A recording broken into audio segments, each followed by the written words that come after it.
Quad Radio Africa. Écoutez les meilleurs podcasts. Ok, bienvenue à tout le monde, bienvenue. Nous sommes toujours en direction du DOMAF. Sur Quad Radio Africa, on expérimente la radio à l'extérieur. Je reçois un homme de culture, un grand monsieur à qui on n'a pas grand-chose à apprendre. Depuis que je te vois marcher là, ça se passe comment le DOMAF? Parce que j'imagine que c'est vous qui êtes à la baguette ici à Dakar. Oui, ça se passe super bien. Le DOMAF, la 12e édition. Et c'est pratiquement une première fois au Cameroun qu'un événement comme le DOMAF, en fait qu'un événement culturel se déploie.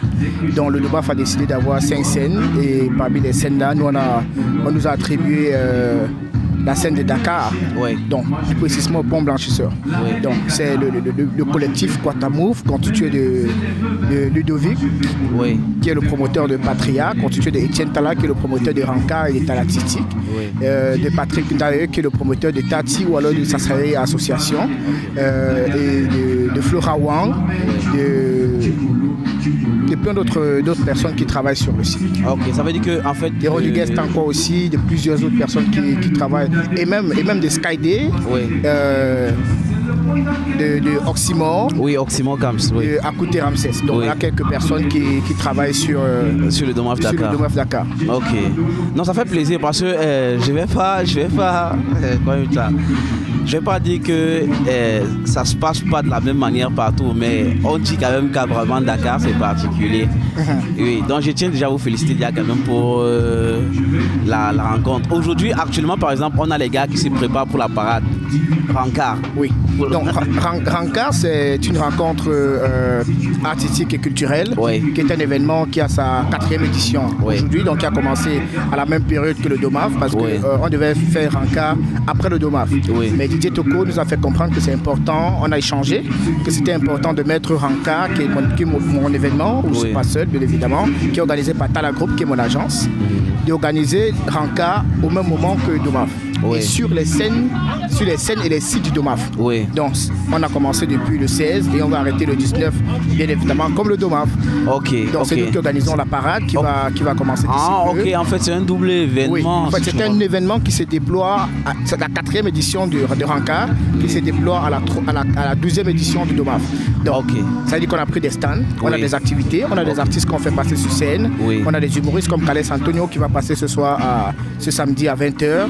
On a toujours sur la même scène du oui, sur la même scène du DOMAF. On a des gens, vous voyez, derrière, il y a des ateliers d'art plastique, il y a des ateliers de peinture, il y a des ateliers de coiffure avec Ulimba, qui est coiffeur professionnel camerounais. Donc il y a des gens qu'on coiffe gratuitement, il y a des ateliers sur le recyclage avec Moussa, qui est calé pour le Ranka. Il y a Skyday qui fait la customisation, qui fait le recyclage aussi, et qui habille les benskinners, qui habille les mototaxis gratuitement. Donc on a décidé de collaborer. C'est un peu comme un événement dans un événement, enfin un événement dans les sites d'un grand événement. C'est un petit événement qui se joint pour apporter la plus-value Ok. De toutes les façons, moi ça me fait plaisir. Déjà, moi aussi c'est une première, c'est une expérience pour moi de faire ce que je fais. Et je vois beaucoup de bien et je vois beaucoup de positif pour la suite. Je ne vais pas trop te retenir. Je sais que on t'appelle déjà trop là, puisque la parade va commencer. De toutes les façons, ça fait plaisir de t'avoir. Nous, on a décidé aussi d'être partenaire à cet événement, de venir en fait se greffer à cet événement pour essayer de travailler et faire cette expérience de radio à l'extérieur. Voilà. Et pour moi, c'est une première de passer à cette émission, à cette radio, au Quad Radio Africa. Et c'est hyper important pour vous qui avez des radios. Moi, j'appelle ça des radios globetrotters. Des radios qui peuvent se déplacer dans plusieurs quartiers, dans plusieurs festivals. Dans d'autres pays, ça se passe super bien, des web radios et autres. Et au Cameroun, ça se passe aussi, mais on n'en voit pas assez. Et le fait aujourd'hui de créer ta radio avec tes moyens de bord, avec tes potes, de te déplacer dans des festivals, dans des événements, de se déplacer, ça nous permet, nous les créateurs de contenu, en tant que blogueur ou alors en tant que promoteur culturel, d'avoir du contenu rapidement, d'avoir une visibilité sur vos médias et aussi de pouvoir archiver les éléments. Parce qu'on connaît ce que le numérique est capable d'apporter à l'événement. Et moi, je suis très fier d'être reçu par toi, Aka, qui est rappeur et qui est super fort. Justement, je crois que moi, je vais te prendre après l'événement pour un podcast parce qu'on va parler du blogging. Parce que quand je suis en backstage avec mes gars, on est en train de dire, en fait, nous, on se dit que le blogging se meurt. Et moi, je sais que le blogging se meurt, mais nos grands blogueurs sont encore vivants. Donc, soit peut-être le gombo n'y est plus comme avant, soit beaucoup d'autres choses. Je crois que... Oui, non, c'est pas qu'une histoire de gombo. Moi, je suis dans le blogging, je suis entré en 2017. Oui. Et j'ai travaillé de 2017 à 2018. J'ai travaillé pour d'autres personnes, notamment Blaise Patient et collègue, qui était animateur sur Nostalgie Cameroun. Oui. C'est lui qui me fait venir dans le blogging. J'ai travaillé pour Didier Dengue en 2017 toujours. Et par la suite, j'ai fait quelques articles pour d'autres personnes. Et c'est après ça que je me lance véritablement le 2 août 2018. J'ai créé Talatistique.com, qui est la plateforme qui me propulse au devant de la scène. Oui. Avec cette plateforme-là, j'ai gagné 3 prix de meilleurs blogueurs du Cameroun. Oui. J'ai fait plein de choses. Oui. Donc, c'est parce que les gens viennent dans le blogging sans prendre le blogging comme un métier. Ils prennent le blogging comme une passion ou alors comme un passe-temps. Oui. Par contre, moi, je prends le blogging comme étant un véritable métier. Je veux faire carrière, je planifie, je prends ça comme une entreprise vu que mon projet Talatistique, j'ai créé en 2018 Talatistique. En 2019, j'ai créé un autre blog qui s'appelle...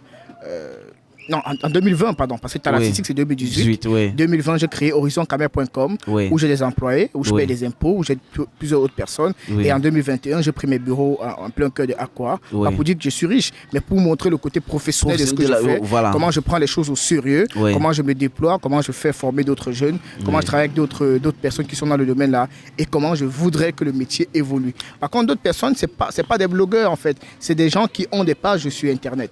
Des pages sur Facebook, des pages sur Twitter, des pages sur Instagram. Ouais. Et c'est eux parfois qu'on appelle blogueurs. Pourtant, ce n'est pas eux des blogueurs. Un blogueur, c'est une personne qui a une plateforme.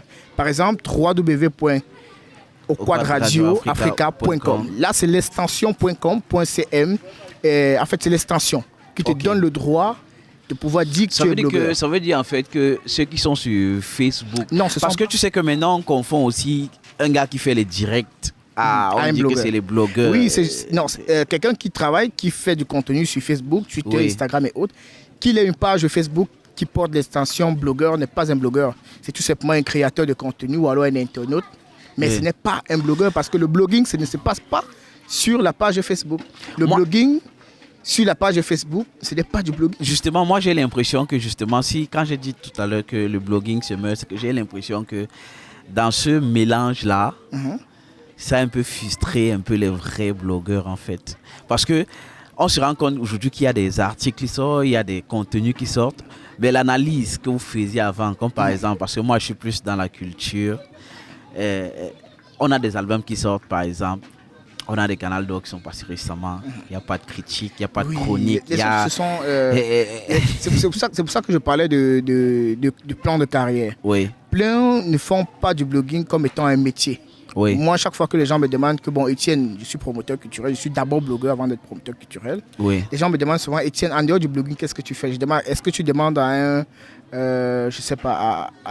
informaticien, en dehors de l'informatique, qu'est-ce qu'il fait? La même façon de poser la question s'attribue aux artistes. On demande que, bon, Alka, en dehors de la musique, qu'est-ce que tu fais? Tu as envie de demander, mais est-ce qu'on fait deux métiers, frère? Voilà. Un seul métier. Voilà. Donc, c'est parce que les gens ont d'abord un métier. Oui. Et par la suite, ils ont le blogging. Autant nous qui travaillons dans le domaine, moi j'ai fait par exemple un article sur le canal d'or, je n'ai que le blogging comme étant un métier. Et je suis en train d'échanger avec d'autres jeunes qui sont dans le domaine. Bon, pas comme si je suis vieux, il y a d'autres jeunes qui viennent d'arriver. Qui viennent d'arriver, bien sûr. Qui viennent d'arriver. Oui. De faire un plan de carrière et de penser pas seulement en business parce qu'eux viennent chercher de l'argent. Pourtant, nous, on ne vient pas chercher de l'argent. On vient pour contribuer à l'évolution d'un domaine. Donc, c'est important pour nous de continuer à travailler et aussi à ceux qui suivent les blogueurs, ceux qui suivent les artistes et autres, de mettre en avant ceux qui font bien. Parce qu'au Cameroun, on va toujours te dire tel est blogueur, par exemple Valsero, c'est pas un blogueur. Oui, on va te dire que ça tel qui fait le direct, c'est un blogueur. Non, c'est pas un blogueur, c'est un créateur de contenu sur Facebook. Ça n'a rien à y voir le blogging, sauf que c'est eux qui sont plus populaires que ceux qui font bien. C'est pour ça que je dis que c'est pour ça que de toutes les façons, je crois que je vais te faire signe parce que moi je voudrais en fait qu'on essaye d'avoir un podcast où on parle à long et large du blogging en fait, parce que je pense que actuellement on est à une étape de l'évolution de notre musique où ça doit contribuer. Tu sais qu'à une époque les blogueurs faisaient peur. C'est-à-dire qu'à une époque, quand un blogueur sortait un article, une chronique sur toi, tu te fâchais sur Facebook. En fait, à cette époque, même aujourd'hui, ça fait toujours peur. Mais sauf qu'à l'époque, ça faisait plus peur parce que les gens avaient des véritables plans de carrière. Ça veut dire que les gens voulaient vraiment faire de la musique.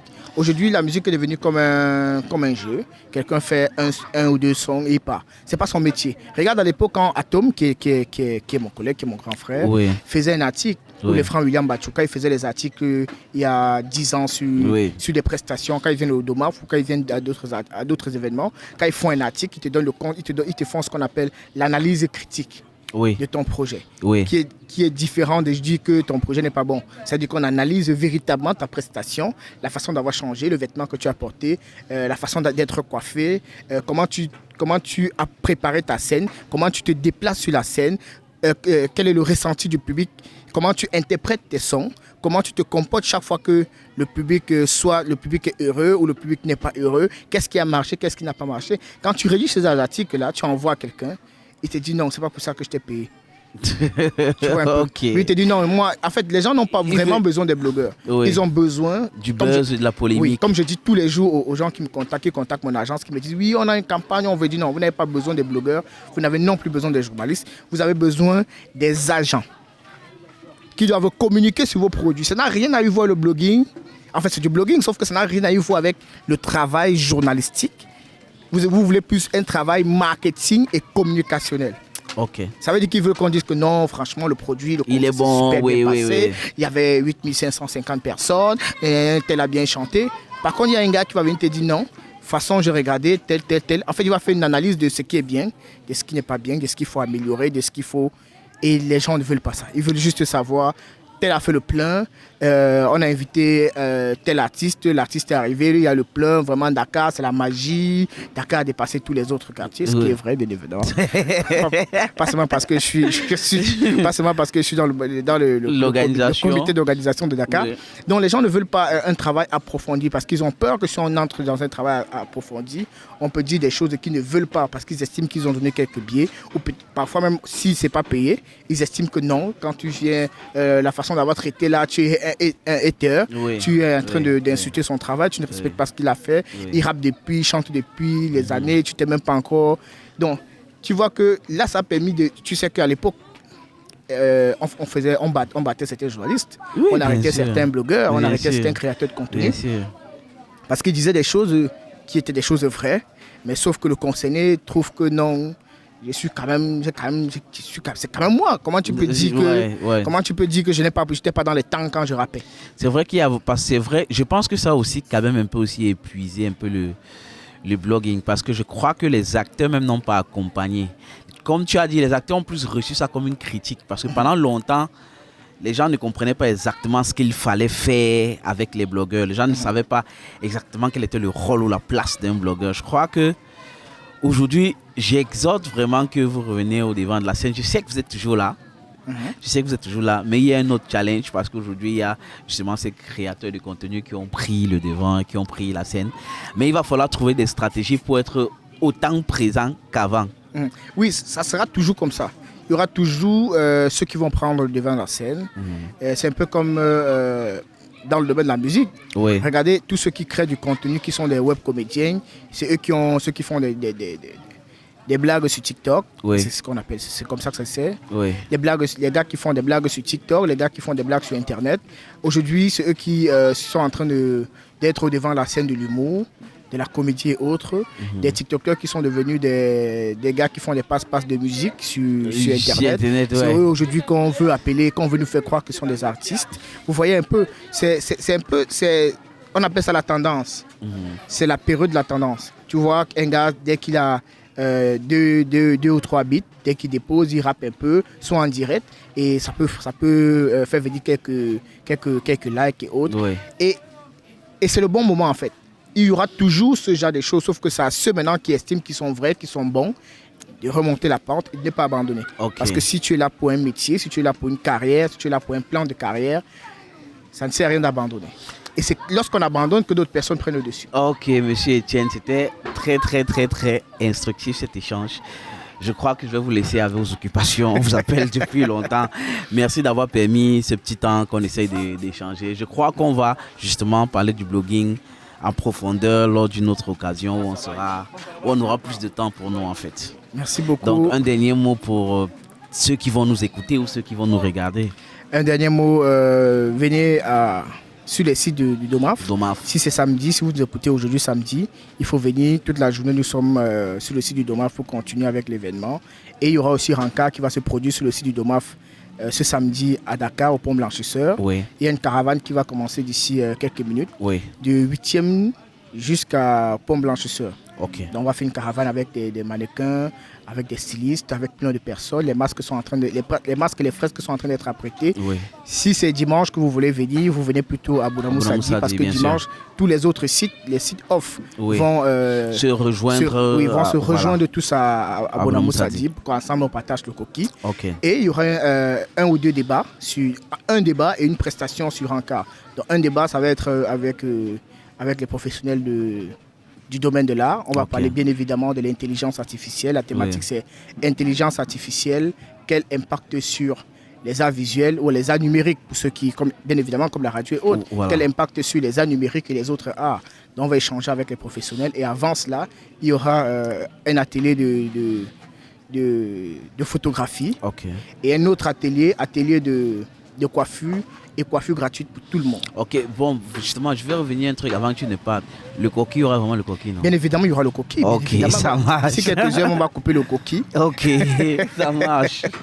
Ok, merci. Merci à toi, Alka. Ok.